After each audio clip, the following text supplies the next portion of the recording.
श्री कृष्णाय नमो नमः। नारायणाय नमो नमः। गोविंदाय नमो नमः।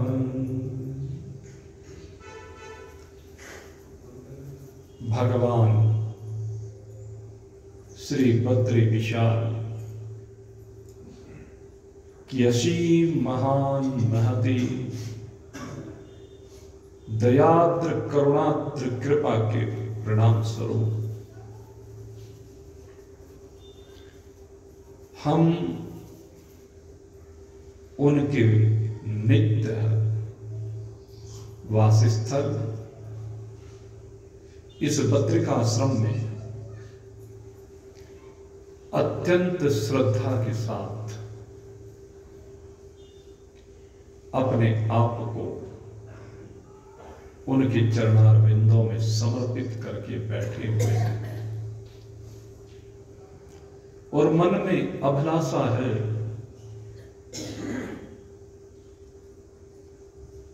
उस स्थिति को प्राप्त करने की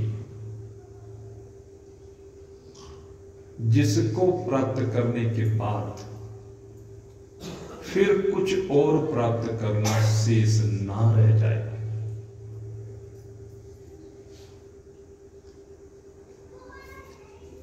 परीक्षित जी उसी को प्राप्त करने के लिए सुख तीर्थ की पुनीत पावन भूमि पर श्री सुखदेव जी के चरणों में आकर विराजमान हुए हैं। सुखदेव जी जैसे सद्गुरु हैं और परीक्षित के जैसा अधिकारी शिष्य है। शिष्य संताप से संयुक्त है। शिष्य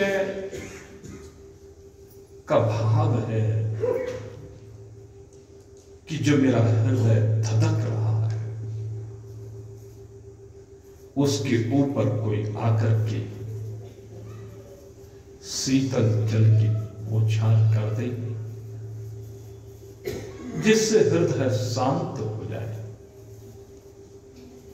और वो शांति ऐसी हो कि एक बार आने के बाद फिर जाए नहीं।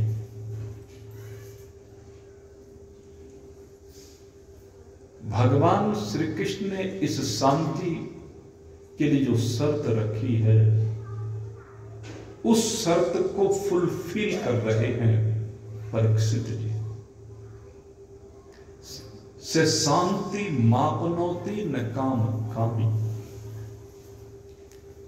जिसके हृदय में अभी कामनाओं ने डेरा डाल करके रखा हुआ है उसे शांति प्राप्त नहीं होती है।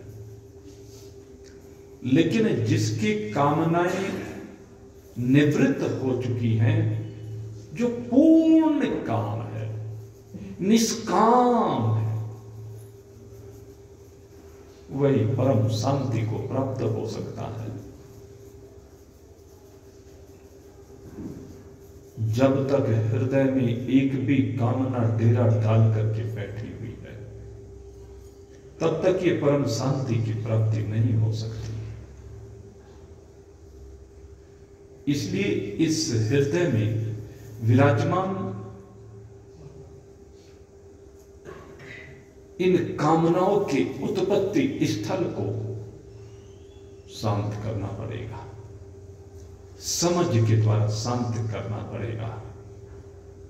परीक्षित अब निष्काम हो चुके हैं।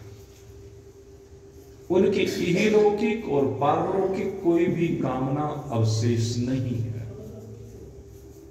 इसलिए उनको उत्तम अधिकारी माना गया है, क्योंकि उनकी कोई चाहत है ही नहीं। इसलिए आज सुखदेव जी के चरण में विराजमान है। अब अगर यदि हृदय में एक चाहत है कि मुझे परमात्मा मिल जाए, तो इसे चाहत नहीं कहते, इसे कामना नहीं कहते, इसे वासना नहीं कहते। अगर सांसारिक पदार्थों की चाहत है, उन पदार्थों की चाहत है जो क्षणभंगुर है, जो सदा रहने वाले नहीं है, जो टिकने वाले नहीं है, जो परिवर्तित होने वाले हैं, जो नित्य रूप बदलने वाले हैं, तो उस चाहत को चाहत कहते हैं। लेकिन जब इन सब चीजों की चाहत छूट जाए, तभी परमात्मा प्राप्ति का अधिकारी बना जाता है। आज परीक्षित जी पूर्ण अधिकारी बने हैं। चाह गई चिंता मिटी, मनवा बेपरवाह, जिसको कछु न चाहिए वही साहों का साम। कबीरदास कहते हैं कि जिस समय ये चाह मिट जाती है तो वो साहों का साहा हो जाता, फिर उससे आगे कोई होता नहीं है, क्योंकि वो उस मंजिल को प्राप्त कर लेता है जिसे प्राप्त करने के बाद उसके आगे कुछ है नहीं। जैसे पर्वतारोही हो और वो एवरेस्ट की सबसे ऊंची चोटी पर चढ़ जाए, तो उसके लिए अन्य चोटियों की उतनी महत्ता नहीं रहती है। उसकी मंजिल उसको मिल गई है, पूर्णता पर पहुंच गया, अंतिम स्थिति में पहुंच गया। इसी प्रकार से जब हमने अपने जीवन की यात्रा को प्रारंभ किया, तो हमारे जीवन की यात्रा की मंजिल भी परमोत्तम होनी चाहिए, सर्वश्रेष्ठ होनी चाहिए। अरे जो मिट जाने वाला है उसकी अभिलाषा करना, उसको अपना लक्ष्य बनाना, उसको मंजिल बनाना, सोच के देखो कहां तक उचित है। सब निवृत्त हो जाएगा। ऐसे तत्व को मंजिल बनाओ उन्हें जिसके बाद कुछ पाने की अभिलाषा ही ना रहे। परीक्षित की यही अभिलाषा है, और इसी अभिलाषा को पूर्ण करने के लिए आज उसने अपने गुरु को प्रसन्न किया है। कैसे प्रसन्न किया है? आप देखिए, कोई लौकिक वस्तु महाराज परीक्षित ने प्रदान नहीं की है। गुरु जी को कोई लौकिक वस्तु भेंट की क्या? लौकिक वस्तु तो सब हस्तिनापुर छोड़ा, अब उनके पास कोई लौकिक वस्तु है नहीं। राजसी वस्त्र भी वो त्याग है, आभूषणों को त्याग है, अब उनके पास लौकिक वस्तु कोई है नहीं। वस्त्र नहीं है, धन नहीं है, आभूषण नहीं है, अब राज्य भी नहीं है। अब तो जैसे एक फकीर होता है उस तरह से है। तो सब कुछ त्याग करके आज अपने आप को समर्पित किया है, अपना संपूर्ण समर्पण किया है। न इंद्रियों को अपनी मान रहे हैं, न शरीर को अपना मान रहे हैं, न अंतःकरण को अपना मान रहे हैं। अब तो एक जीवता मात्र शेष है, और ये जीवता समाप्त करके आज परमात्मा स्वरूपता प्राप्त करना चाहते हैं। ये अभिलाषा है, और गुरु जी इसीलिए प्रसन्न है। गुरु ऐसे शिष्य को पाकर के गदगद हो जाता है। गुरु की कोई अभिलाषा ही नहीं होती है। गुरु बनता ही तभी है जब उसकी अभिलाषाएं समाप्त हो जाती हैं। अगर गुरु जी की ही अभिलाषाएं बनी हुई हैं, गुरु जी ही मान सम्मान पद प्रतिष्ठा के पीछे भागे फिरते हैं, तो फिर शिष्य तो उससे भी आगे जाए। तो यहां गुरु जी भी ऐसे ही है, पूर्ण वैराग्य, प्रातःकालीन सत्र में आपको बताया, सुखदेव जी कहते कि इन वस्त्रों के ऊपर कैसे वस्त्र पहनो। ये वस्त्र ही तो पहन रखे हैं, स्थूल शरीर सूक्ष्म शरीर कारण शरीर के, इसलिए वस्त्र की आवश्यकता नहीं है। कहते भोजन का कोई पात्र, जल का कोई पात्र, विश्राम का कोई स्थल, कुछ नहीं। कहते भोजन की जहां तक बात है, कहते भगवान ने इतने वृक्ष बनाए हैं, इन पर इतने फूल पत्र पुष्प लगे हुए हैं, उनसे काम चल जाता है। शरीर का ईंधन शरीर को मिल जाता है। नदियों के किनारे भ्रमण करने से कहते अंजलि से जल पी लेते हैं। और भगवान ने इतना सुंदर बिछोना ये भूदेवी के रूप में दिया है। कहते यही मेरा आश्रय स्थल है, निवास स्थल है, कंदराय निवास स्थल है, आसमान का बिछोना है। कहते है किसी के पास इतना बड़ा बिछोना, इतना बड़ा ओढ़ने की चादर, इतना बड़ा रहने का स्थान, कहते है किसी के पास? कहते सारी भूमि का स्वामी मैं ही हूं, सारे आकाश का स्वामी मैं ही हूं, सारी दिशाओं का स्वामी मैं ही हूं, मुझसे भिन्न इस जगत में कुछ भी नहीं है। ऐसे साहों के साह हैं श्री सुखदेव जी। और जब भाव विहर होकर के परीक्षित ने समर्पण किया है, तो आज परीक्षित के शीश पर अपना वरदहस्त रखा है। और ये वरदहस्त जैसे ही परीक्षित के शीश पर रखा गया है, आज समस्त आध्यात्मिक शक्तियों का आह्वान सुखदेव जी ने किया है।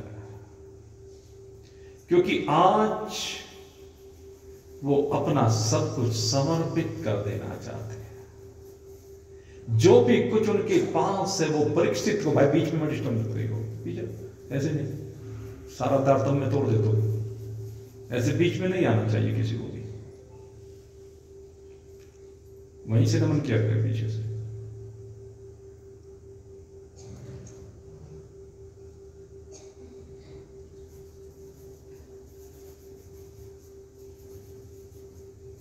आज श्री सुखदेव जी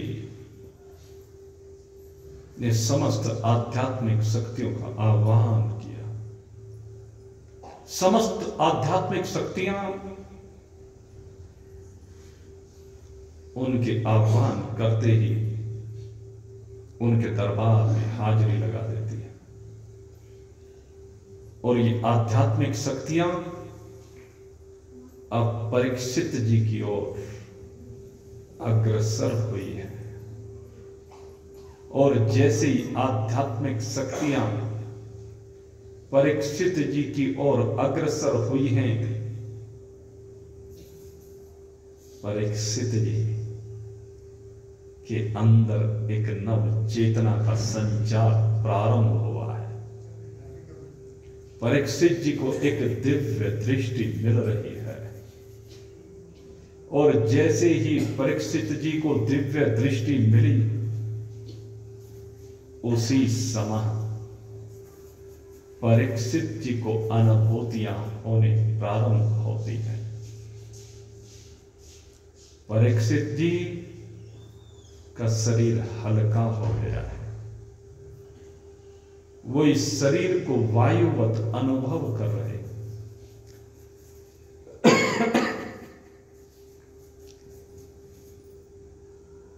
वो अपने आप को ऊपर उठता हुआ अनुभव कर रहे हैं। शरीर लय को प्राप्त होता जा रहा है। ये शरीर पंचभूतों के साथ एक रूप होता जा रहा है। अब चेतना का विस्तार होना प्रारंभ हुआ है। जैसे जैसे चेतना का विस्तार प्रारंभ हुआ, ये भूदेवी उनके दरबार में आकर के हाजिरी लगाती है और भूदेवी उनमें लय होती चली जाती है। आगे चेतना और विस्तार को प्राप्त हुई तो ये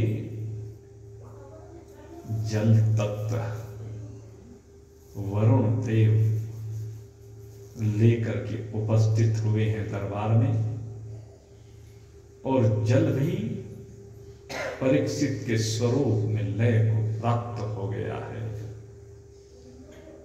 और चेतना का विस्तार हुआ तो ज्योतिर्मय लोक में विराजमान हुए हैं, जहां पर दिव्य प्रकाश है, अलौकिक प्रकाश, समस्त जगत को प्रकाशित करने वाला, सबको दृष्टि प्रदान करने वाला, रूप को अवलोकित कराने वाला ये दिव्य प्रकाश।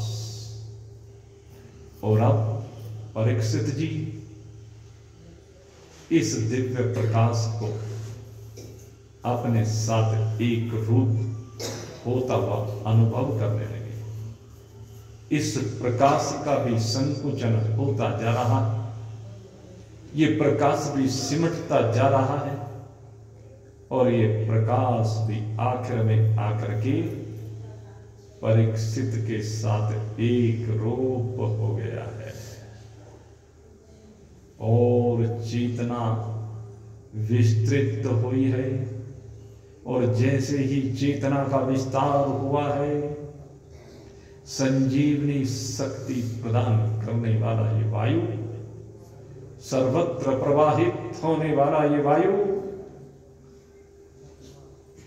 वायु स्वरूप परीक्षित के साथ एक रूप होना प्रारंभ हुआ है। तादात्म्यता बननी प्रारंभ हुई है, सीमाएं टूटनी प्रारंभ हो गई है, अद्भुत स्थिति है। परीक्षित जो वायुवत अपने को अनुभूत कर रहा था, अब वो वायु तत्व भी उसकी चेतना के साथ लय को प्राप्त हो गया है। अब व्योम आकर के हाजिरी लगा रहा है। व्योम की अनंतता, असीमता, उस अनंतता में डुबकी लगाना चाहता है परीक्षित, उस अनंतता में विराजमान होना चाहता है परीक्षित। लेकिन ये व्योम भी अनंत नहीं, अंत वाला हो जाता है। ये व्योम भी सिमट जाता है, पंचभूतों का लय परीक्षित में हो जाता है। और जब पंचभूतों का लय हुआ तो अब तम प्रधान प्रकृति आकर के विराजमान हुई है, और ये अब तम प्रधान प्रकृति भी धीरे धीरे धीरे स्फुरणाओं से विरहित होने प्रारंभ हुई। तम का आश्रय वो भी धीरे धीरे सिकुड़ने लगा, रजोगुण सिकुड़ने लगा, अविद्या जाने लगी, माया निवृत्त होने लगी। तीनों गुणों से परे अब बिल्कुल साम्यावस्था में विराजमान हुए हैं। और जैसे ही साम्यावस्था की ओर परीक्षित बढ़े हैं, उसी समय समस्त देवी देवता उनके शरीर में आकर के हाजिरी लगा रहे हैं। उनका शरीर विस्तृत हो गया है। आज ये देवता उनके शरीर में, उनके अंग प्रत्यंगों में एक रूपता को प्राप्त हो गए हैं। समस्त दिशाएं सिमट करके कानों में आकर विराजमान हो गई है। समस्त शब्द कर्ण रूपी हो गए हैं। ब्रह्मानंद की दिव्य अनुभूति इन शब्दों में हो रही है। सूर्य नारायण सिमट कर आंखों में आकर विराजमान हो गए हैं। परीक्षित अनुभव कर रहे हैं, ये सूर्य मेरी चक्षु है, ये वायुदेव मेरी त्वचा है। परीक्षित की अनुभूति है, वरुण देव मेरी रचना से स्फुरित हो रहे हैं। ये अश्वनी कुमार नासिकाओं में सिमट कर रह गए हैं। ये अग्नि देवता वाणी में आकर विराजमान हो गए हैं। इंद्रदेव जो स्वर्ग के अधिपति हैं, वो आज परीक्षित अपने हाथों में अनुभूत कर रहे हैं। वामन भगवान के चरणों में परीक्षित एक रूप हो रहे हैं। प्रजापति और यमराज वो सब हाजिरी लगाने के लिए अंग प्रत्यंग में विराजमान हुए हैं। धर्म और अधर्म सब आकर के सिमट गए हैं। चंद्रमा मनो मस्तिष्क को शीतलता प्रदान करते हुए, मन को शीतलता प्रदान करते हुए आज पूर्णिमा के पूर्ण चंद्रमा की भांति दिव्यता को प्राप्त हुए हैं। मन में सिमट कर रह गए हैं और जैसे मन शीतल हुआ है, मन विक्षेप से रहित हुआ है, स्वयं साक्षात ब्रह्मदेव आज आकर के विराजमान हुए हैं। ब्रह्मदेव बुद्धि में आकर विराजमान हो गए हैं। वो चतुर्भुजी ब्रह्मदेव परीक्षित की बुद्धि बनकर आज हाजिरी लगा रहे हैं। चारों वेदों का ज्ञान परीक्षित की बुद्धि में आकर के समता की ओर ले जा रहा है।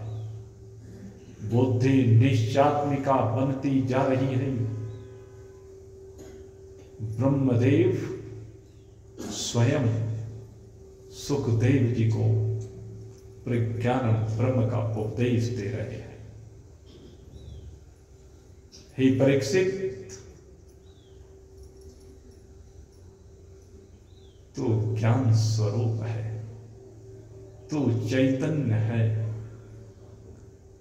तेरी वास्तविकता से ही सबकी वास्तविकता है। तेरे अस्तित्व से ही सबका अस्तित्व है। तू अनंत है, तू असीम है, तू अपार है। ये तेरी ही चेतनता है जिससे इस सृष्टि का विस्तार होता है। प्रज्ञानम ब्रह्म का उपदेश दिया है। तत्वमसि का उपदेश दिया है। अहम ब्रह्मास्मि का उपदेश दिया है। और फिर अयम आत्मा ब्रह्म का उपदेश देकर के ब्रह्मदेव के लय को प्राप्त हो गए हैं। और जैसे ब्रह्मदेव लय को प्राप्त हुए हैं, ब्रह्मदेव के भी उत्पत्ति स्थल जहां से ब्रह्मदेव की उत्पत्ति होती है, आप परीक्षित उस लोक में विचरण करने लगा है। उस वैकुंठ धाम में अब परीक्षित विराजमान हुआ है। वो वैकुंठ धाम जहां पर भगवान श्री हरिनारायण विराजमान है। भगवान श्री हरिनारायण का अद्भुत दिव्य अलौकिक स्वरूप है, आनंदमय स्वरूप है। आज परीक्षित उस दिव्य स्वरूप के दर्शन कर रहा है। दिव्य स्वरूप के दर्शन करते हुए आगे बढ़ रहा है। जैसे जैसे परीक्षित आगे बढ़ता जाता है, भगवान के उस चतुर्भुजी स्वरूप का अवलोकन करने का अवसर मिलता है। मेरे नारायण के स्वरूप का अवलोकन करने का अवसर मिलता है। भगवान के दिव्य चक्षुओं को जैसे ही परीक्षित देखता है, तो तुरंत भगवान श्री हरिनारायण के उन दिव्य चक्षुओं से अलौकिक ज्योति का प्रवाह हुआ है। और जैसे ही वह अलौकिक ज्योति परीक्षित की ओर बढ़ी है, सर्वत्र प्रकाश ही प्रकाश हो गया। ज्योतिर्मय लोक है, अद्भुत तेज है मेरे नारायण का। लोक लोकांतर जिस तेज से आलोकित हो रहे हैं, आज वो दिव्य तेज परीक्षित को अपनी ओर खींचे जा रहा है। परीक्षित नारायण की ओर बढ़ता जा रहा है। नारायण के चरण कमलों की सेवा करते हुए माता लक्ष्मी का अवलोकन करता है। मां लक्ष्मी जो निरंतर भगवान के चरण कमलों की सेवा कर रही है, निरंतर भगवान की सेवा करने को अपना सौभाग्य समझती है।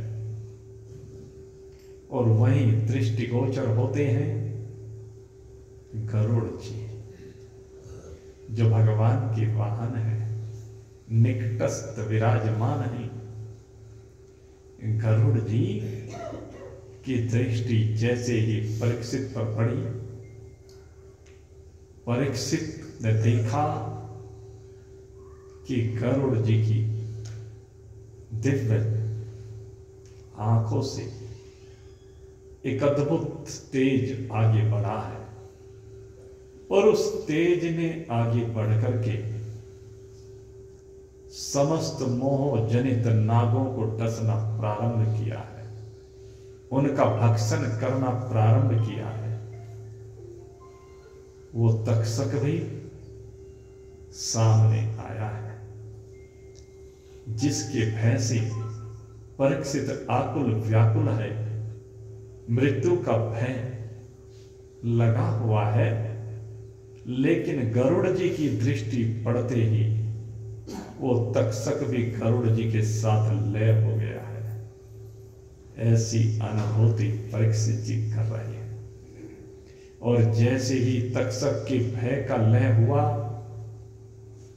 रोम रोम आनंदित हो उठा है परीक्षित जी का। भय समाप्त हो गया है। अभयता आकर के अंदर विराजमान हुई है। और जैसी अभयता आई है, अब तो भगवत दर्शन के फल को प्राप्त करने के निकट है परीक्षित। मम दर्शन फल परम अनुपा, जीव पावे निज सहज स्वरूपा। भगवान के दर्शन हो रहे हैं। कहते परीक्षित अब तो अपने सहज स्वरूप में विराजमान होगा। भगवान ने अपने हाथ को आगे बढ़ाया है। भगवान की दिव्य कर कमल से अद्भुत तेज का प्रवाह हुआ और वो तेज परीक्षित ने अपने ऊपर बढ़ता हुआ अनुभव किया है। और अब जैसे ये अनुभव किया, तुरंत जिन भूतों को, जिन देवों को परीक्षित अपने साथ एक रूप कर रहा था, अब वो समस्त भूत, अब वो समस्त देव परीक्षित देखते हैं कि सब उसके शरीर से भी श्री हरि नारायण के शरीर में जाकर के विराजमान हो गए हैं। और परीक्षित अब अपने आप को आगे बढ़ता हुआ अनुभव कर रहा है। जैसे लोहे के छोटे छोटे कण चुंबक की ओर स्वयं खींचे चले जाते हैं, ऐसे ही आज परीक्षित अपने आप को भगवान नारायण की ओर खींचता हुआ अनुभव कर रहा है। अब नारायण उसको अपनी ओर खींचते जा रहे हैं। वो नारायण के हृदय की ओर बढ़ता जा रहा है, जहां पर श्री वत्स का चिन्ह विराजमान है। और जैसे आगे बढ़ रहा है, भगवान के उस दिव्य मुखारविंद को, उस दिव्य मुखारविंद पर आई हुई मधुर मधुर मुस्कान को आज देख करके परीक्षित अपने भाग्य की सराहना कर रहा है। कैसा दिव्य मेरे नारायण का स्वरूप है। आज महाजन तप लोक में रहने वाले समस्त सिद्धियों ने वेद मंत्रों के साथ भगवान की महिमा का गायन प्रारंभ किया है। भगवान के चरण कमलों की महिमा का गायन प्रारंभ किया है। सर्वत्र वेद मंत्रों की गूंज हो रही है। परीक्षित को केवल सुन रहा है प्रणव का उच्चारण, ओम ओम ओम ओम ओम ओम ओम ओम ओम। और परीक्षित इस ओम की 3 मात्राओं के साथ अकार उकार मकार, इन 3 मात्राओं के साथ सब कुछ को लय होते हुए देखता है। और चौथे अमात्रिक पदार्थ में आकर के जैसे विराजमान होता है, तुरंत भगवान के हृदय के कपाट खुल जाते हैं और परीक्षित भगवान नारायण के साथ एक रूप होना प्रारंभ हो जाता है। भगवान के हृदय में समाता चला जाता है। भगवान के साथ एक रूप अपने आप को अनुभव करता है, डूब जाता है बिंदु सिंधु में। और जैसे ही बिंदु सिंधु में डूबा है, अपने आप को सिंधु रूप से अनुभव करने लगा है। ये सिंधु असीम है, इसकी कोई सीमा नहीं है। ये आनंद स्वरूप है, ये आनंद सागर है, शांत सागर, अनंत सागर, जिसकी गहराइयों में परीक्षित डूबता चला गया। और डूबते डूबते डूबते सागर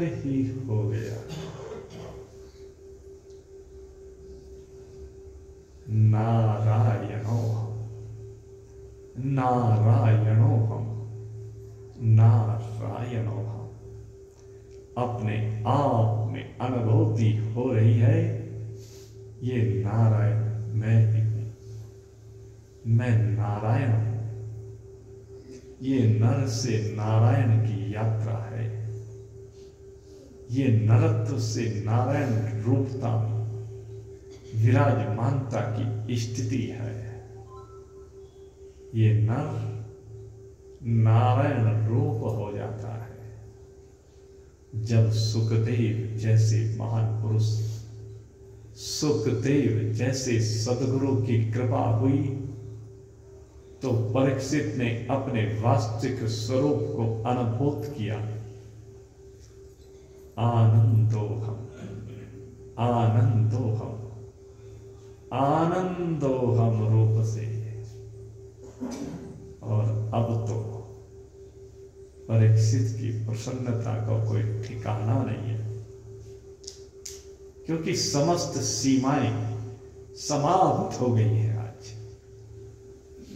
आज सीमाओं से बाहर निकल गए हैं परीक्षित। अनंतता में डूबते जा रहे हैं परीक्षित। असीमता में विराजमान हो गए हैं परीक्षित। ये गुरु कृपा है। एक अधिकारी शिष्य गुरु की कृपा से ऐसे ही अनुभूति करता है जब परमात्मा के साथ एक रूप होता है। रोम रोम परमात्मा रूप हो जाता है।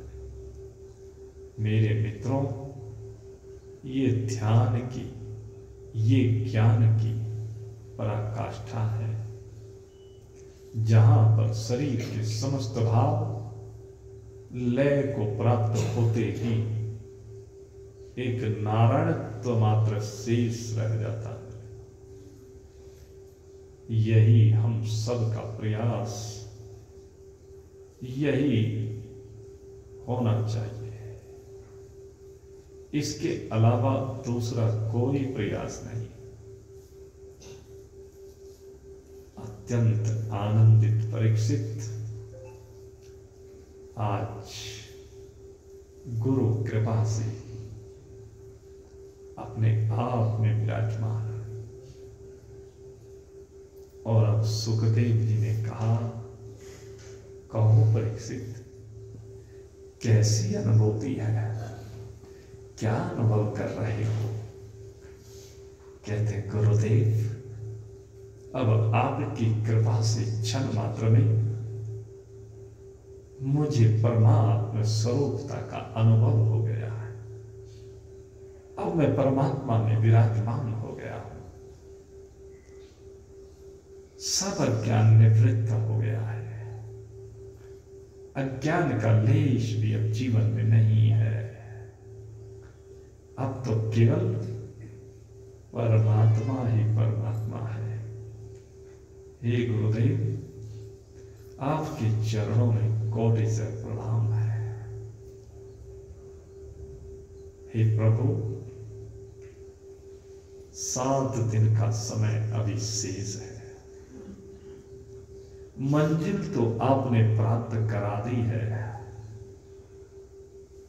लेकिन फिर भी प्रभु, शरीर का जो प्रारब्ध 7 दिन का शेष है, अब मैं चाहता हूं कि अब आप मेरे ऊपर कृपा कीजिए और जिन हरि के साथ आपने मुझे एक रूप किया है, मैं जानना चाहता हूं, जो मैंने अपने आप में अनुभूत की है देवों की सृष्टि को, मैंने जो अनुभूत की है ये पंचभूतात्मक सृष्टि का लय,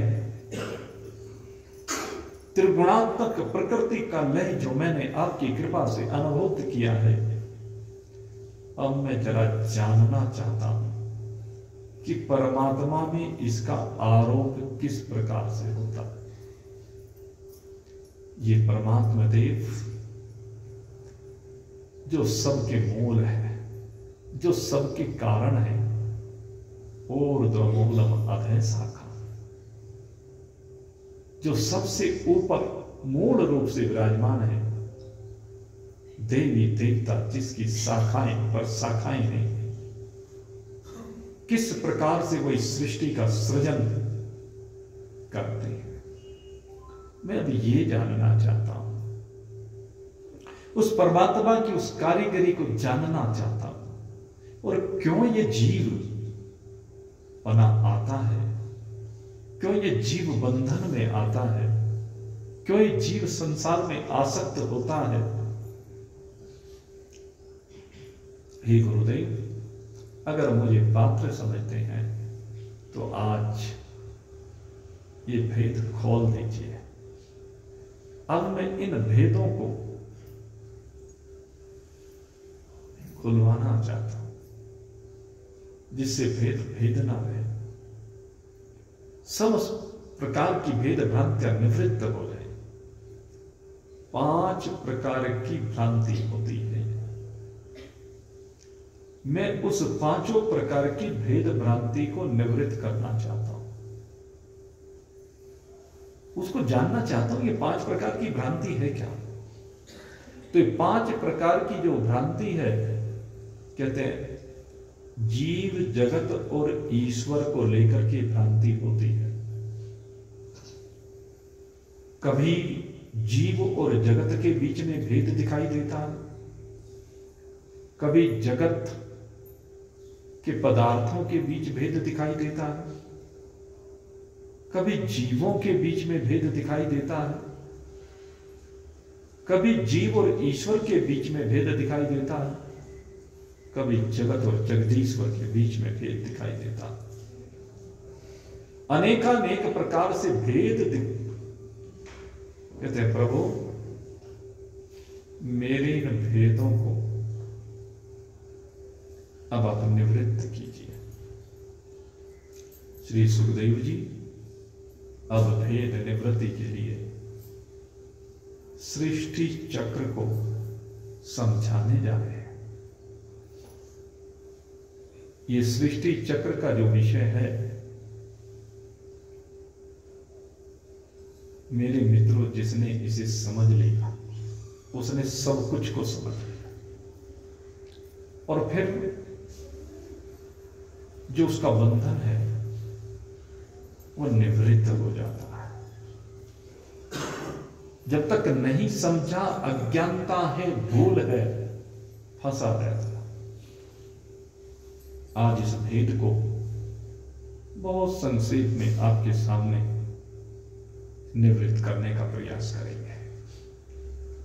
सबसे पहले मोटे मोटे रूप में जो 5 प्रकार की भेद भ्रांति आपके सामने व्यक्त की गई है, जरा सा समझने का प्रयास कीजिए। सबसे पहले जगत के पदार्थों के बीच में भेद है। जगत के पदार्थों को जरा देखिए। जगत में जितने भी पदार्थ आप उपयोग में लाते हैं, जरा उनकी वास्तविकता को देखने का प्रयास कीजिए। चिंतन करें जगत के पदार्थों के ऊपर। सबसे पहले तो इस शरीर पर पड़े हुए वस्त्र हैं, दूसरे शरीर में जाने वाला भोजन है, तीसरे आपका मकान है, चौथे मकान में रखी हुई वस्तुएं हैं, पांचवें आपके व्यापारिक कार्यस्थल जो भी है उसकी वस्तुएं हैं। इस प्रकार से सब जो वस्तुएं आपके उपयोग में आती हैं, जिनको आप देखते हैं, नदी है, नाले हैं, पेड़ हैं, पर्वत हैं, ये सब के सब जगत के भाग हैं, जड़ जगत के भाग हैं। सबसे पहले हम जड़ जगत की ही चर्चा कर रहे हैं। अब जरा इनके ऊपर दृष्टि डाल करके देखें, इन जड़ पदार्थों का उद्गम स्थल है क्या? ये जड़ पदार्थ, इनकी वास्तविकता है क्या? तो आप देखेंगे जितने भी ये जड़ पदार्थ हैं, ये सारे के सारे पृथ्वी रूपा हैं। पृथ्वी से ही इनका प्रकटन होता है, और पृथ्वी में ही ये लय को प्राप्त हो जाते हैं। इनकी वास्तविकता पृथ्वी से अलग और कुछ भी नहीं है। लेकिन पृथ्वी से जब ये उत्पन्न होती हैं तो पृथ्वी से उत्पन्न होने में भी कुछ अन्य तत्व हैं जो आकर के इसके सहायक बनते हैं। इसको इस रूप में समझ लीजिए, जैसे किसी भी पदार्थ का एक बीज भूमि में बोया जाता है, वो जो बीज भूमि में बोया जा रहा है, वो भूमि में बोया गया बीज अंकुरित कब होगा? आप अपने घरों में जब नवरात्रियां आती हैं तो नवरात्रियों में सब अनुभूत करते हैं। क्या करते हैं? घर में थोड़ी सी मिट्टी लाते हैं खेत की और उसमें थोड़े से जौ बो देते हैं। आप सोचिए, अगर यदि भूमि में जौ को डाला जाए, सूखी मिट्टी में जौ को डाला जाए तो क्या होगा? उन जौ का कुछ होगा क्या?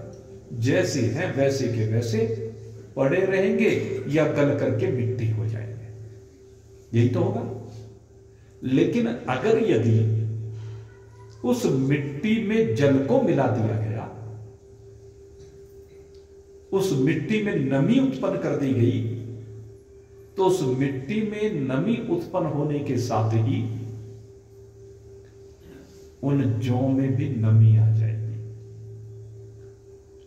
और जौ में जैसी नमी आएगी आप देखेंगे वो अंकुरित होना प्रारंभ हो जाएंगे। होंगे कि नहीं होंगे? एक दिन के बाद, 2 दिन के बाद वो अंकुरित होना प्रारंभ हो जाते हैं। और धीरे धीरे 8 दिन जब बीत जाते हैं तो आप देखते हैं कि उनमें से क्या कहते हैं आप उनको? नौर थे, यही तो कहते हैं करो। तो वो कितने बड़े बड़े हो जाते हैं, कैसे हो गए? पहली बात तो उनको वो जल मिला। जो बीज है वो जल से वृद्धि को प्राप्त हुआ। लेकिन एक चीज और है, जल के साथ साथ उसे ऊष्मा भी चाहिए। अगर यदि उन्हीं जौ को लाकर के आप बर्फीली जगह पर डाल दें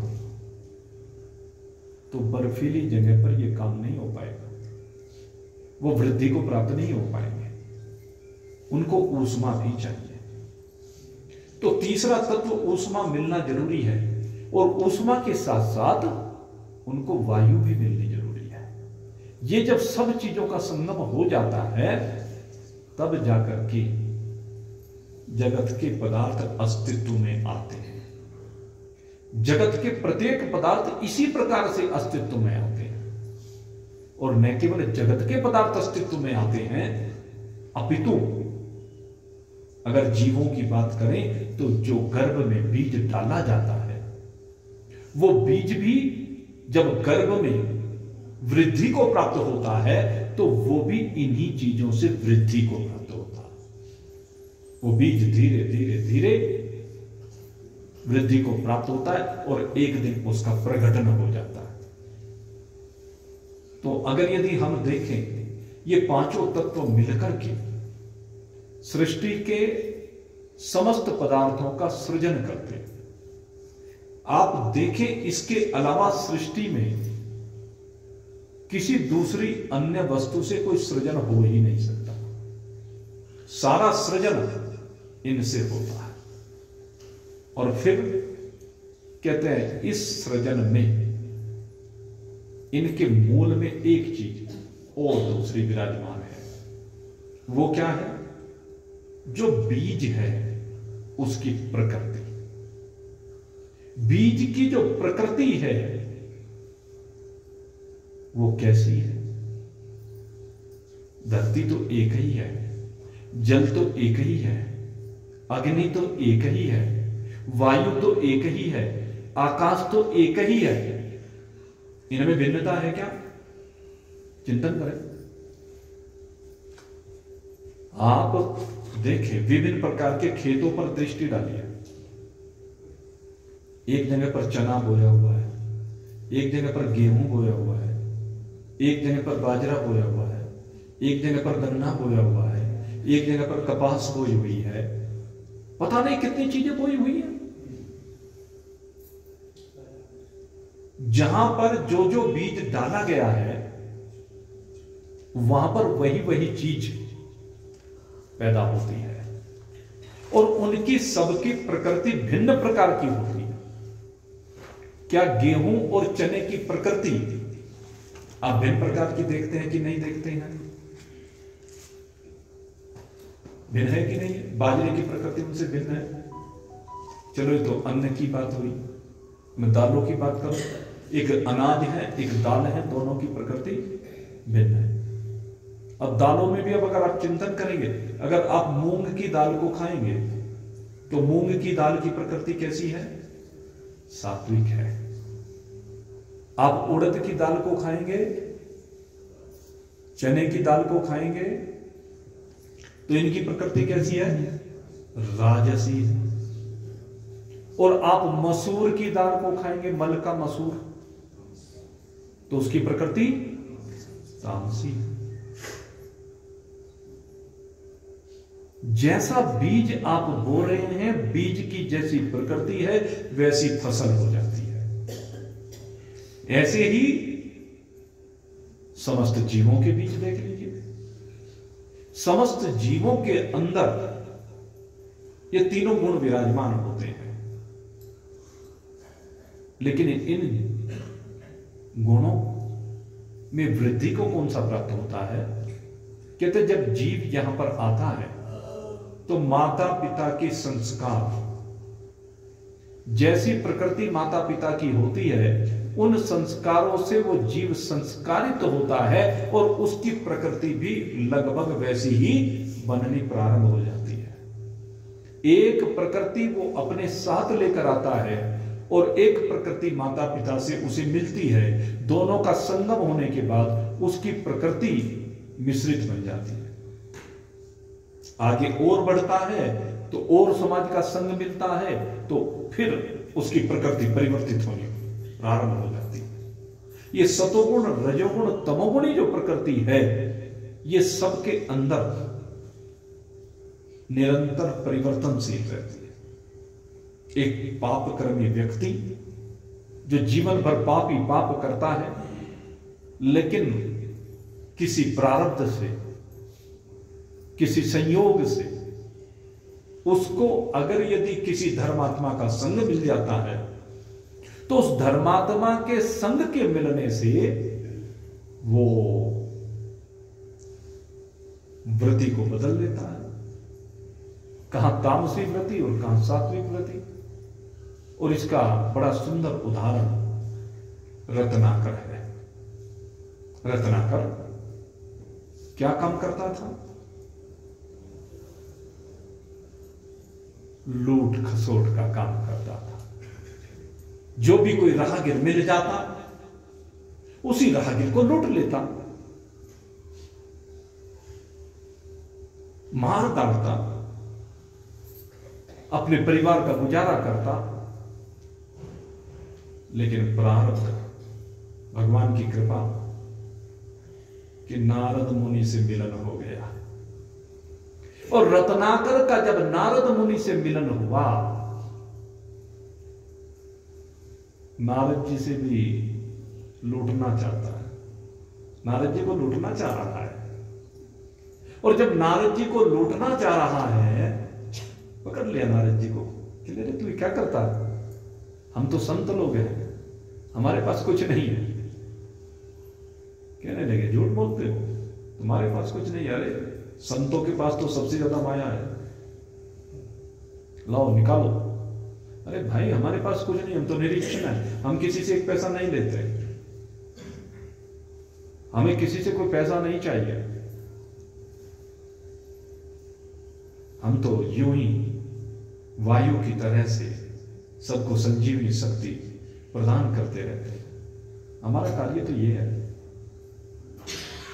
जो जीव बार बार मृत्यु के मुख में जा रहे हैं उन मृत्यु के मुख में जाते हुए जीवों को बचाने का कार्य हम करते हैं। कहते मृत्यु पाना चाहते हो, तलवार निकालता। कहते हैं तेरे मारने से मैं मरूंगा नहीं। अरे मृत्यु तो एक दिन तुझे भोजन बनाएगी। पापी, ये जो तू पाप कर्म कर रहा है, कभी इसके बारे में चिंतन किया है कि ये पाप कर्म करने से तेरी क्या गति होगी? और किसके लिए कर रहा है? कि परिवार के लिए कर रहा हूं। कहने लगे एक बार अगर अपने परिवार से पूछ तो ले जाकर के, एक बार अपने परिवार से जाकर के पूछ तो ले कि जो पाप कर्म करके तू धनार्जन कर रहा है वो तेरे सहभागी बनेंगे क्या जब इनका भोग भोगना पड़ेगा? गया पूछने के लिए। कहने लगे हमें क्या मतलब है, तुम्हारा दायित्व है हमारी रक्षा करना, हमारा पालन करना, हमारे लिए जो आवश्यक वस्तुएं हैं उनको प्रदान करना। तेरे इस पाप कर्म में हम क्यों भागीदार बनेंगे? ये पाप तो तुझे अपने आप ही भोगना पड़ेगा। जो पाप कर्म तूने किए हैं तू ही भोगेगा। जितना छल कपट किया, हेरा फेरी किया, धोखाधड़ी की है, लोगों के साथ मार पीट की है, ये सब तुझे भोगना पड़ेगा।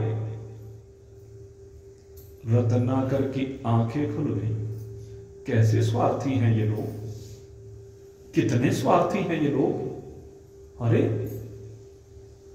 केवल मेरे से इस बात का संबंध है कि मैं इनका भरण पोषण करूं, इसके अलावा इनका मेरे साथ कोई संबंध ही नहीं है। स्वार्थ की दुनिया है ये, सब स्वार्थी हैं। शास्त्रों ने तो बार बार यही बात कही है, सूर नर मोनी जन सब की यह रीति, स्वार्थ लाग करही सब प्रीति। सुर नर मोनी जन सब की यह रीति, स्वार्थ लाग करही सब प्रीति।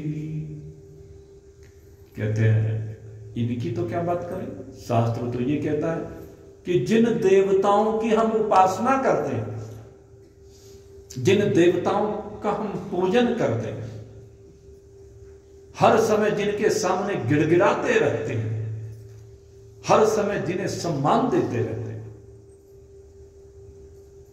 कहते वो भी सुर नर समस्त मनुष्य समुदाय और मुनिजन तक। कहते हैं आज की कलयुग में जो संत लोग हैं, महान पुरुष हैं, कहते हैं वो भी स्वार्थ लाभ कर रही सब प्रीति, सब अपने अपने स्वार्थ के कारण प्रेम कर रहे हैं। आंखें खुली रत्नाकर की और दौड़ करके आकर के देव ऋषि नारद के चरणों में गिर गए। गुरुदेव कृपा कीजिए, आपने मेरी आंखें खोली हैं, अब मुझे पाप नहीं करना है। विरक्ति हो गई पाप से। कैसे हुई? एक दुर्जन को एक सज्जन मिल गए। दुर्जन को जब सज्जन मिलते हैं तो दुर्जन अपनी दुष्टता को छोड़ देता है और उसके सज्जन चरित्र को, सत्य चरित्र को अपने जीवन में धारण कर लेता है और तभी रत्नाकर वाल्मीकि बन जाता है। तमोगुणी से सतोगुणी बन जाता है। और आगे तो ये भी कहा, जब जीवन में राम जी का प्रवेश हो गया, राम नाम जपत जग जानम, वाल्मीक भय ब्रह्म समान। कि तो वाल्मीकि ब्रह्म हो गया था, गुणों की सीमा से परे हो गए। जहां जाकर के तीनों गुण लय को प्राप्त हो जाते हैं, उस स्थिति में वाल्मीकि जी विराजमान हो गए। रामायण में भी ऐसी एक घटना आती है। घटना क्या है? जिस समय माता सीता की खोज करने की जिम्मेदारी श्री हनुमंत लाल को मिली, तो हनुमंत लाल सागर को पार करके जैसे लंका में प्रवेश करते हैं, सूक्ष्म रूप धारण करके, लेकिन वहां लंका की प्रहरी के रूप में एक राक्षसी दरवाजे पर बैठी हुई है। और जब वो वानर लंका में प्रवेश करना चाहता है तो उसने एक बात क्या करता, खबरदार, मेरे होते हुए कोई लंका के अंदर परिंदा भी पर नहीं मार सकता। देखा हनुमान जी ने कि तू कौन है? कि मैं लंकिनी हूं, लंका की प्रहरी हूं, लंका की रक्षक हूं। कहते जहां राक्षस रहते हैं उस नगरी की रक्षक बन रही है, जो सबका भक्षण करने वाले हैं, पापी हैं, दुष्ट हैं, तो उनकी रक्षा करने का दायित्व अपने ऊपर ले रही है। तू उनसे बढ़कर के पापी है, दुष्ट पापी। क्या कहता? कहते हैं तू मेरी शक्ति को नहीं जानता, मेरे अंदर इतनी शक्ति है, तुझे अभी पकड़ करके खा जाओ, कच्चा चबा जाओ। कहने अच्छा। श्री हनुमंत लाल जी ने अपने स्वरूप को प्रकट कर दिया। कहने शक्ति दिखाती है, तू क्या दिखाएगी? ले जोर करके बड़े जोर से जोरदार घूंसा लगाया, और जैसे घूंसा लंकनी को लगा, दिन में ही तारे नजर आने लगे, दिमाग घूम गया, दिमाग पलट गया एक घूंसा लगने से। जो अंदर भूत बैठा हुआ था वो भूत मर गया, और लंकिनी, कितने सुंदर शब्द गोस्वामी जी महाराज ने प्रकट किए हैं, क्या भाव है। तात स्वर्ग अपवर्ग सुख धरहि तुलाइक अंग, तुल न सकहि सकल मिली, जो सुख लव सतसंग हो रामा, जो सुख लव सतसंग। ये संतों की विशेषता है कि जब एक दुष्ट राक्षस भी उनके सामने आ जाता है तो उनका ये प्रयास होता है कि उस दुष्ट राक्षस को भी धर्मात्मा बना दिया जाए, उस दुष्ट को भी संत बना दिया जाए, वो भी सत्संग की महत्ता को समझ जाए। कहते तात स्वर्ग अपवर्ग सुख, कहते स्वर्ग का और मोक्ष का जो सुख है, धरहि तुलाइक अंग, कहते उसको तराजू में रखिए, तराजू के एक पलड़े में रखिए उसको, और दूसरी ओर कहते हैं किसे रखिए? कहते हैं किसी महान पुरुष के संग को, सत्संग को रख दीजिए। तात धरहि तुलाइक, तुल न सकहि सकल मिली, जो सुख लव सत्संग,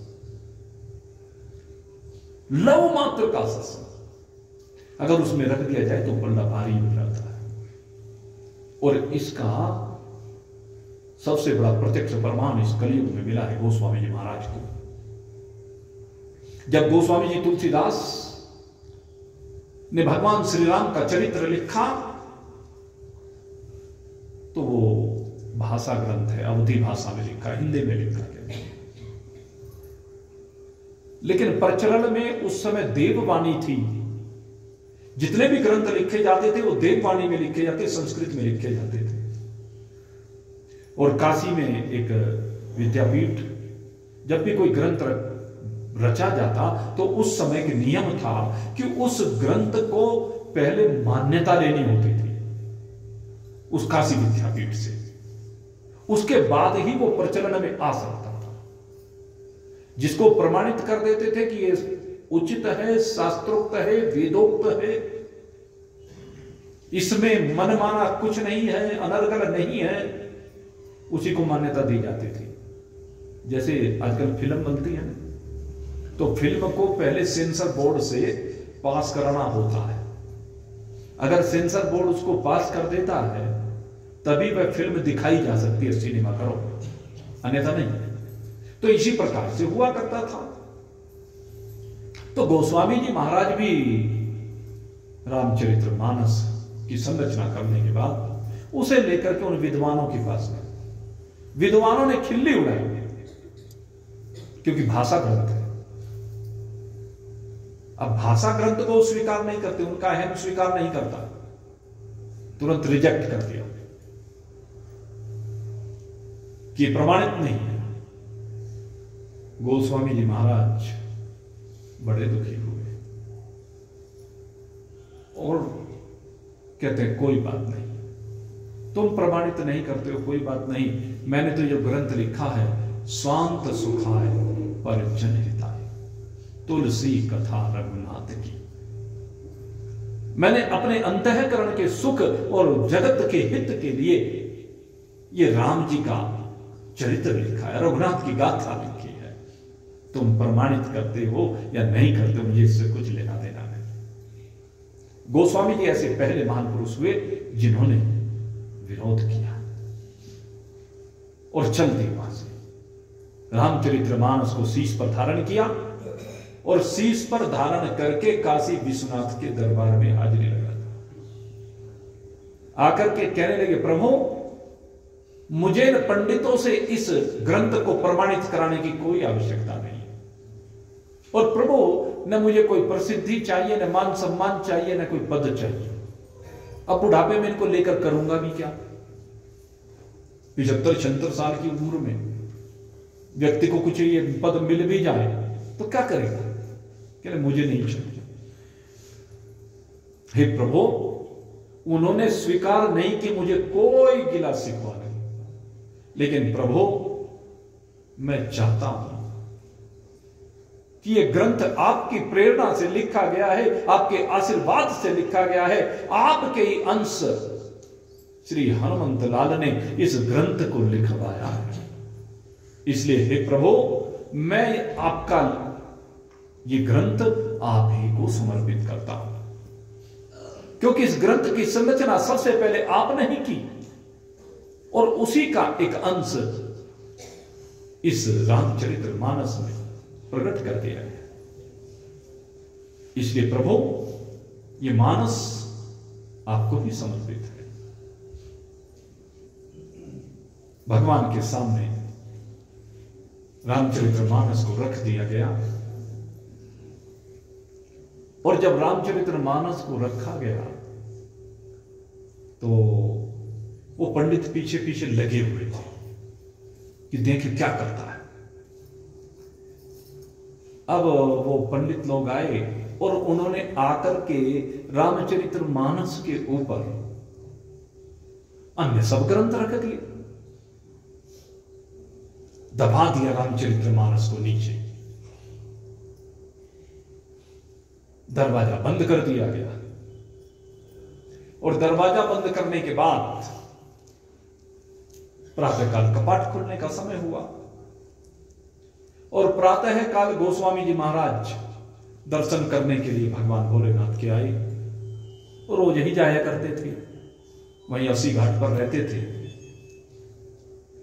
अभी जब पिछले वर्ष काशी जी में कथा की तो आप सब जानते हैं, 80 घाट के निकट ही हम लोग रह रहे थे, वहीं पर कथा की थी, और वहां से काशी विश्वनाथ जी ज्यादा दूर नहीं थे, बिल्कुल निकट में ही थे।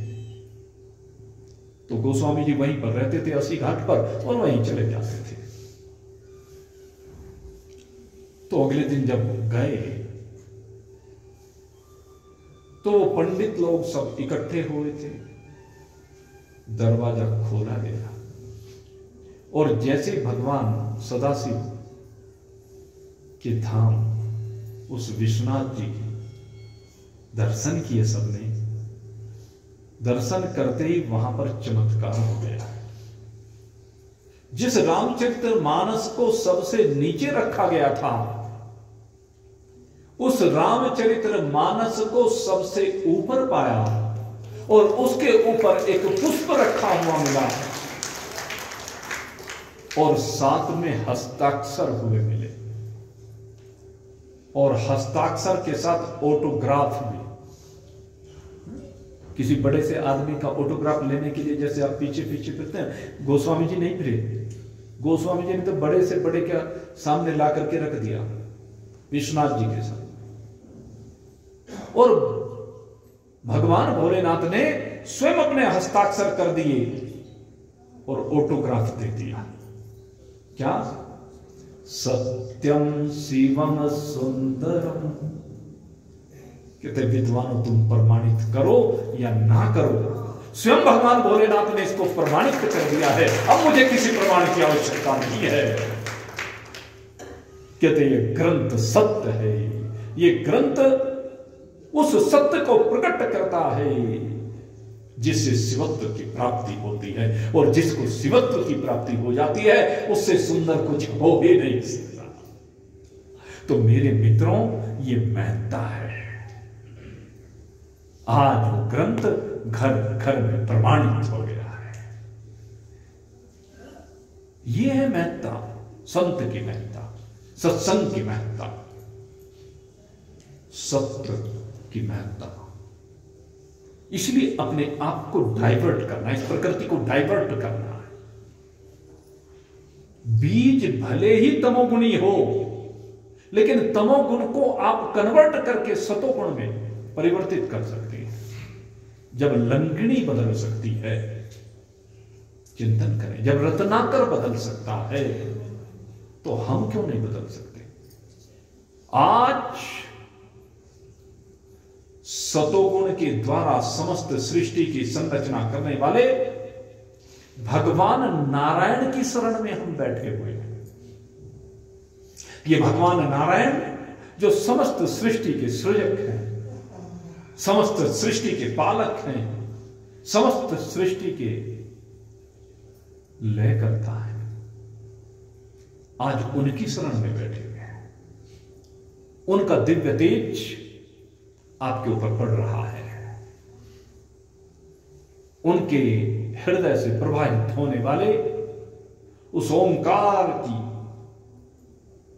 दिव्य गूंज को मैं अनुभव कर रहा हूं। अपने कानों को जरा लगाइए उस ओर और सुन करके देखिए और गाइए उसकी महिमा को, तब आपको पता चलेगा कैसे परिवर्तन होता है। और परिवर्तन के लिए तो आए हो यहां पर, अपने आप को बदलने के लिए तो आए हो यहां पर। यहां आकर भी अगर यदि आप अपने को नहीं बदल पा रहे हैं तो फिर कब बदलोगे? क्योंकि जिंदगी का कोई भरोसा नहीं है। क्या भरोसा कीजिए इस जिंदगी का, साथ देती नहीं कभी किसी का। ये जिंदगी जरूरी नहीं है कि साथ देते ही रहे। आज साथ दिया है तो इस धाम में आप आकर के विराजमान हुए हैं, तो आज बदल लीजिए अपने को। आज अपने आप में परिवर्तन कर लीजिए। आज इस नारायण को अपना आधार बना लीजिए और नारायण के उन स्वरों को सुनिए और गाइए नारायण की महिमा को। वो गाइए, नमन कीजिए, स्तुति कीजिए, वंदन कीजिए।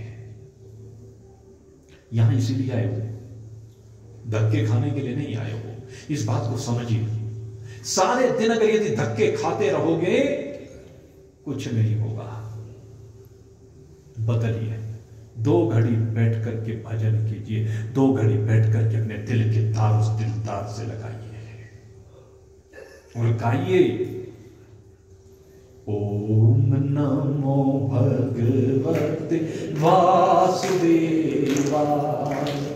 ओम नमो भगवते वासुदेवाय, ओम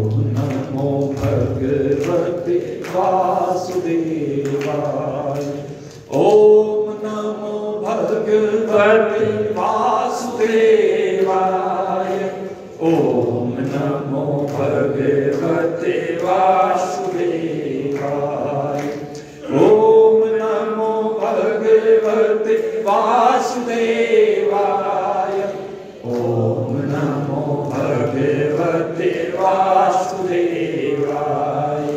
ओम नमो भगवते वासुदेवाय। ओम नमो भगवते वासुदेवाय। दौड़िए, उसकी ओर दौड़िए, उसकी ओर जाइए, अपने हृदय को जगाइए और बढ़ते जाइए, पुकारिए, उससे मिलने के लिए दौड़ते रहिए, जपते रहिए, पुकारते रहिए, बुलाते रहिए, रुद्र करते रहिए, अपने आप को समर्पित करते रहिए। ओम नमो भगवते वासुदेवाय। ओम नमो भगवते वासुदेवाय। पुकारो, ओम नमो भगवते वासुदेवाय। और तब तक रोइए जब तक वो आपके हृदय में ना हट जाए।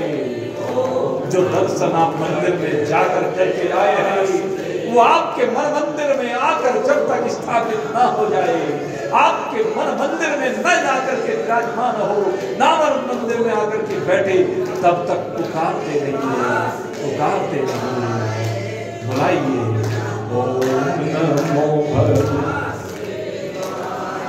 ओम नमो भगवते वासुदेवाय।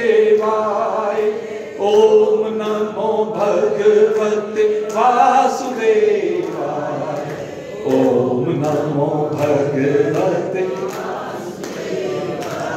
जितना आप मिलने के लिए बेचैन होंगे, उतना ही वो भी बेचैन होगा। आपके हृदय में वो भी आकर के बैठना चाहता है, वो एक से अनेक होकर के आपके अंदर विराजमान होना चाहता है। वो सबका स्वामी है, सबका आधार है, सबका अधिष्ठान है। बुलाइए, प्रेम के साथ बुलाइए, हृदय में बैठाइए उसको। हृदय ही उसका वास स्थल है। बुलाइए। देखो, हाँ देखो, वो दौड़ा आएगा। वो शंख चक्र गदा पद्म धारण किए हुए वो गरुड़ पर विराजमान होकर माता लक्ष्मी के साथ निर्विघ्न के प्रतीक गणपति बाबा। हाँ, देखो कैसे वो दौड़े चले आ रहे हैं। आपकी पुकार सुन करके वो नारायण दौड़ता हुआ चला आ रहा है। आपसे मिलने के लिए वो बेचैन है, इसलिए पुकारिए, कीजिए उसके दिव्य दर्शन को। देखिए उस अद्भुत स्वरूप को अपने हृदय में विराजमान कीजिए, अपने हृदय का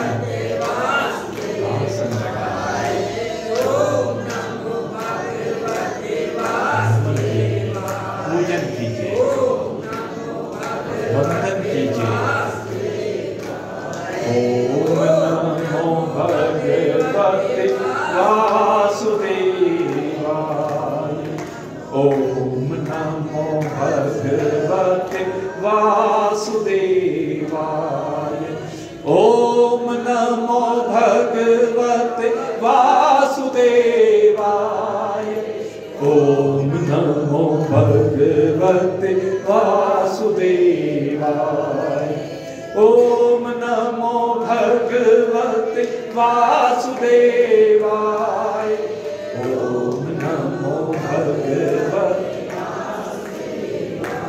निरंतर भाव के साथ उसे बुलाइए, निरंतर भावों के साथ उसका स्मरण कीजिए, निरंतर अपने आप को उसके चरणों में समर्पित कीजिए। यही उद्देश्य है जीवन का कि उसे पा जाए, जरूर मिलेगा। विश्वास की बात है, जो विश्वास करते हैं उनको जरूर मिलता है। वो सृष्टि का रचयिता, वो सृष्टि का पालन करता, उसी के नाभि कमल से ब्रह्मदेव का सर्वप्रथम प्रकटन होता है। भगवान श्री हरि नारायण के नाभि कमल से सृष्टि का सृजन हो रहा है, ब्रह्मदेव का प्रकटन हो रहा है। चतुर्मुखी ब्रह्मदेव है, जिनकी दृष्टि चतुर्मुखी है। एक और प्रज्ञानम ब्रह्म है, दूसरी ओर तत्त्वमसि है, तीसरी ओर अहम ब्रह्मास्मि है, चौथी ओर अयम आत्मा ब्रह्म है। ज्ञान के द्वारा सृजन कर रहे हैं, माया के द्वारा सृजन कर रहे हैं, शक्ति के द्वारा सृजन कर रहे हैं, प्रकृति के द्वारा सृजन कर रहे हैं। और सृजन करते करते ये आत्मा में माया, अज्ञान, अविद्या प्रतिभासित होने लगती है, स्फुरित होने लगती है, और स्फुरित होकर के इसी को ढक लेती है। जिस प्रकार सूर्य से ही मेघों का निर्माण होता है, सूर्य ही मेघों की उत्पत्ति का कारण है, और वही मेघ सूर्य को आवृत कर लेते हैं। उसी प्रकार से जिसकी ये माया शक्ति है, वो उसी को ढक देती है। किसके लिए? जीव के लिए, नारायण के लिए नहीं। नारायण को माया नहीं ढक सकती, लेकिन नारायण और नर के बीच में माया आकर के नर की आंखों पर पर्दा डालती है, और जब पर्दा डालती है तो ये भिन्न भिन्न प्रकार के आचरण होते हैं। ये माया समस्त सर्जन की हेतु बनती है। जब सतोगुणी होती है तो सतोगुणी शक्तियों के सर्जन का हेतु बनती है। सबसे पहले देवताओं का सृजन होता है सतोगुण से। रजोगुणी यानी जिसमें सतोगुण थोड़ा सा मिला हुआ, मलिन हो गया, रजोगुण के मिलने से वहां से अनेकानेक प्रकार के जीवों का सृजन होता है। और तमोगुण के द्वारा जड़ प्रकृति का सृजन होता है। और फिर पंचीकरण होता है। पंचीकरण के द्वारा फिर अस्तित्व दिखने लगता है। और जब ये अस्तित्व में आते हैं सब, तो सबसे पहले ब्रह्मदेव से 10 पुत्रों की संरचना होती है। वैसे तो इन पुत्रों से पहले भी सनकादिक ऋषियों की संरचना होती है। सनकादिक ऋषि निवृत्ति परायण रहते हैं। फिर 10 मानस पुत्र होते हैं। मरीचि, अत्रि, अंगिरा, पुलस्त, पुलह, क्रतु, नारद, दक्ष, भृगु, वशिष्ठ, ये 10 पुत्रों की उत्पत्ति है। ऐसे धीरे धीरे बहुत सी संतान, बहुत से जीवों की उत्पत्ति ब्रह्मदेव से होती है। लेकिन सृष्टि का विस्तार नहीं हो पाता है। और जब सृष्टि का विस्तार नहीं हो रहा है तो ब्रह्मदेव मनन करने लगते हैं, चिंतन करने लगते हैं कि सृष्टि का आगे विस्तार कैसे हो। इस तरह तो सृष्टि आगे बढ़ेगी नहीं। सृष्टि का निर्माण करने के लिए जब मन से मनन करते हैं तो मनन करते करते उस मन से मनु महाराज का प्रकटन होता है। और मनु महाराज के साथ उनकी अर्धांगिनी शक्ति शतरूपा का प्रकटन होता है। श्याम्भु मनु और शतरूपा, इन दोनों का प्रकटन होता है। अर्धनारीश्वर स्वरूप का प्रकटन होता है। और यहीं से सृष्टि का एक नया रूप ब्रह्मदेव प्रकट करते हैं। ये संयोगात्मक सृष्टि यहां पर बनाई जाती है। और यहीं से अब शाम्भु मनु और शतरूपा जी के द्वारा सृष्टि का सृजन किया जा रहा है। और इस सृष्टि के सृजन में शाम्भु मनु और शतरूपा की 5 संतान होती हैं। 2 पुत्र होते हैं और 3 पुत्रियां होती हैं। देवहूति, आकुति और प्रसूति, ये शाम्भु मनु और शतरूपा की 3 पुत्रियां हैं। और 2 पुत्र हैं, एक उत्तानपाद है, एक प्रियव्रत है। तो सबसे पहले पुत्रों के चरित्र को नहीं कहा, सबसे पहले देवहूति के चरित्र को कहा। देवहूति जिनका विवाह कर्दम ऋषि के साथ हुआ। और अब देखना, अगर पांचों हम संतानों की बात करें तो पांचों ही संतानें अत्यंत सौभाग्यवती है, सौभाग्यवान है, क्योंकि इन पांचों ही संतानों के यहां भगवान अवतरित हुए हैं। चिंतन करें, स्वाम्भु, मनु और शत्रुपा, कैसी प्रकृति रही होगी दोनों की। उन दोनों ने तप किया तो उनको भी पुत्र के रूप में भगवान मिले हैं, यद्यपि उनको बाद में मिले। कब मिले? राम बनकर के आए। जब राम बनकर के आए तब पुत्र रूप में मिले, शाम्भुवन और शत्रुपा। लेकिन उनकी जो संतानें हैं कितनी दिव्य होंगी, कैसी विलक्षण संतानें हैं। देवहूति और कर्दम ऋषि की जो संतानें हुई, उनमें सबसे पहले एक संतान के चरित्र को कहा गया जिसका नाम है अनसुया। वो जो अनसुया जी हैं वो अत्यंत पतिव्रता नारी है, पराकाष्ठा है पातिव्रत्य धर्म।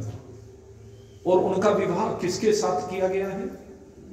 जो मानस पुत्र हैं 10 ब्रह्मा जी के, उनमें से एक अत्रि ऋषि है, मरीचि, अत्रि, अंगिरा। मैंने अभी आपको बताया मरीचि के बाद अत्रि का नाम है। तो ये जो अत्रि ऋषि हैं इनके साथ अनसुया जी का विवाह हुआ है। और अनसुया जी के पातिव्रत्य धर्म के पालन के कारण से अनसुया जी के यहां भगवान तीनों अवतरित हुए हैं। भगवान ब्रह्मदेव भी, भगवान नारायण भी और भगवान भोलेनाथ भी अपने अपने अंशों को तीनों ने प्रकट किया है। भगवान नारायण अवधूत दत्तात्रेय के रूप में प्रकट हुए हैं। और आपको बताएं, भगवान के जो 24 अवतार हैं, अपनी अपनी दृष्टि की बात है। मुझे तो सबसे ज्यादा प्रिय अवधूत दत्तात्रेय ही है। अवधूत दत्तात्रेय जी क्यों प्रिय हैं? क्योंकि ये आत्मविद्या के प्रकाशक हैं। हमारे यहां जो शास्त्रों का ज्ञान दिया जाता है, उन शास्त्रों के ज्ञान में सर्वोपरि जो ज्ञान है वो अवधूत दत्तात्रेय जी के द्वारा ही प्रदत्त है। जब चर्चा चल गई मैं थोड़ा सा आपको बताता चलूं। बहुत लोगों की जिज्ञासा होती है कि हम क्या पढ़ें। हम लोग बहुत से महान पुरुषों के सत्संग भी सुनते हैं, टीवी में कथाओं को भी देखते हैं, लेकिन हमारी तृप्ति नहीं हो पाती। उसका कारण है कि एक अंश मात्र को हम पढ़ते हैं, सुनते हैं, लेकिन स्वाध्याय किया जाना चाहिए।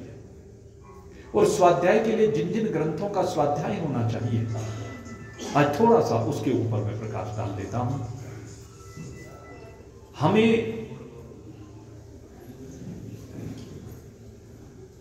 खैर मैं चर्चा कर ही रहा था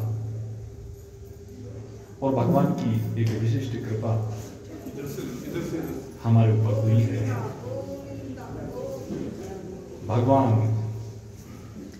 श्री हरि नारायण ने बड़ी कृपा की है और कृपा करके आज हमें एक दिव्य सानिध्य अपने पार्षद का प्रदान किया है।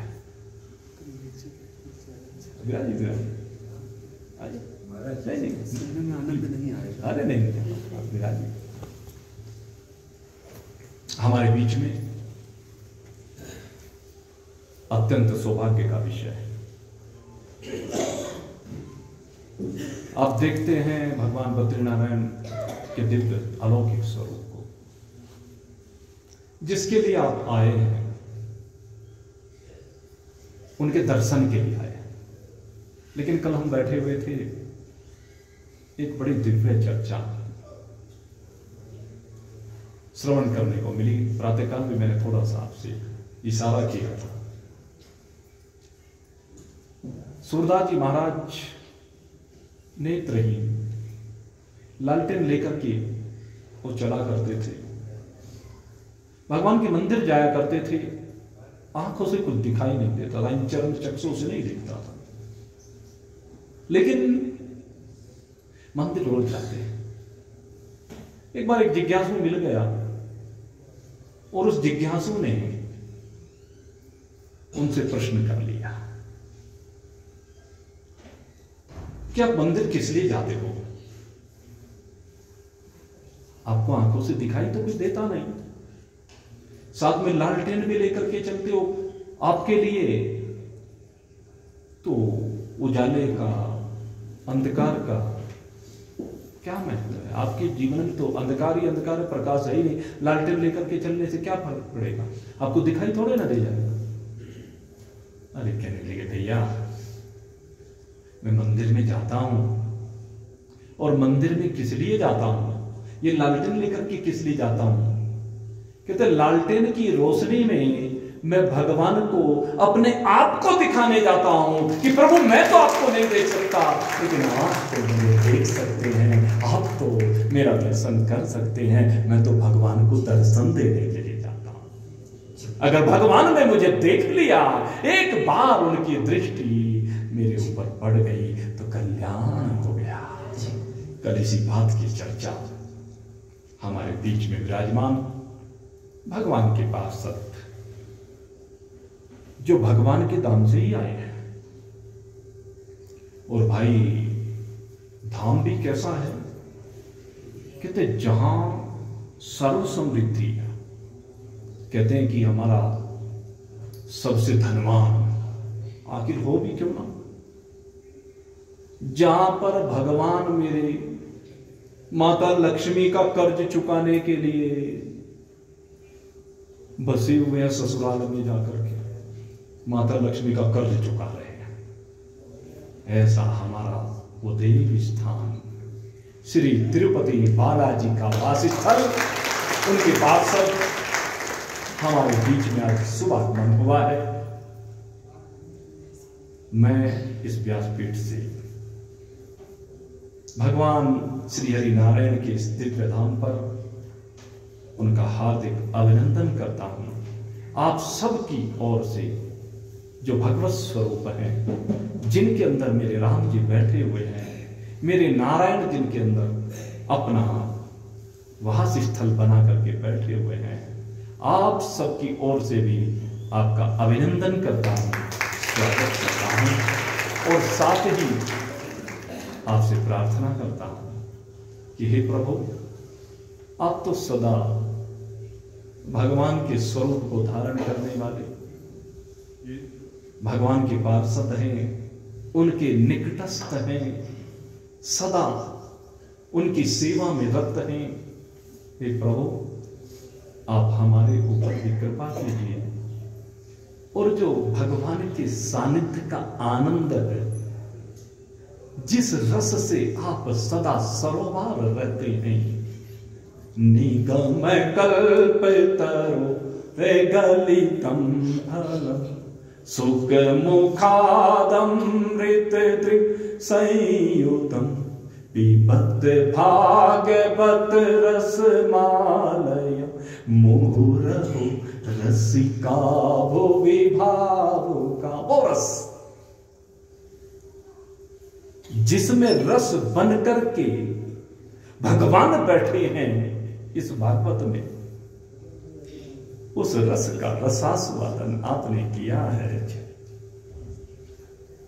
जिस रस का रसास्वादन आपने किया है, जरा थोड़ा सा वो अमृत रस का पान हमें भी करा दीजिए। भगवान जब विश्व मोहिनी रूप धारण करके देवों को अमृत का पान करा सकते हैं, तो प्रभु आप भी इस कार्य को करने में पूर्ण सक्षम हैं। मैं आपके चरणारविंदों में सभी की ओर से कोटिशः नमन करते हुए अपनी चर्चा को यहीं पर विश्राम देता हूं और आपसे निवेदन करता हूं कि उस दिव्य रस की अमृत वर्षा आप करने की कृपा करें। बड़े सम्मान के साथ, बड़ी श्रद्धा के साथ मैं आपको निमंत्रण दे रहा हूं और आयोजकों से पहले निवेदन करूंगा कि विधिवत रूप से आप महाराज श्री का सम्मान कीजिए और फिर उस आनंद को ग्रहण कीजिए।